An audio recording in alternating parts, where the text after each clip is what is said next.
Hi everyone, welcome back to another episode of How to Log In. I'm back with another tutorial content on how to log into Wells Fargo bank account. If you're watching for a way to log into your bank account online, then keep watching the video till the end and don't forget to subscribe to our channel by hitting the subscribe button. Also press the notification bell icon so that you'll never miss another update from us. Now let's proceed further. Open up your web browser and in the address bar at the top type in wellsfargo.com and press enter. You'll soon end up in the official website of Wells Fargo. Here in this home page, you'll be able to see a little box at the left hand side of the screen. Enter your username into the text field and then your password to log into your account. Let's start by entering the username.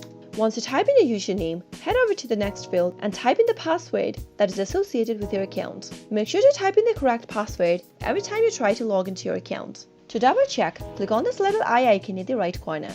This will help you reveal your password so that you can make a quick review if you've typed in the correct password or not. If you'd like the system to remember your username so that next time you try to log into your account you won't have to type it again and again, click on this little box that says Save Username.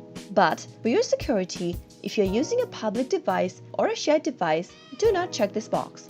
Uncheck the box and click on Sign On. In case you've forgotten your password or your username and don't know what to do next, you can click on this link right here, right beneath the Sign On button that says Forgot Password/Username. Simply follow the on-screen prompts and you'll be guided through how you can reset your password to a new one or look for your username. Finally, after everything's typed in correct, click on the Sign On button and you'll be logged into your Wells Fargo bank account online quick and easy. That is all for today. I hope the tutorial video was helpful. If it was, go ahead and give us a thumbs up, comment down below in the comment box if you have a question or a feedback for us. I'll soon be back with more tutorial episodes again. Thank you for watching.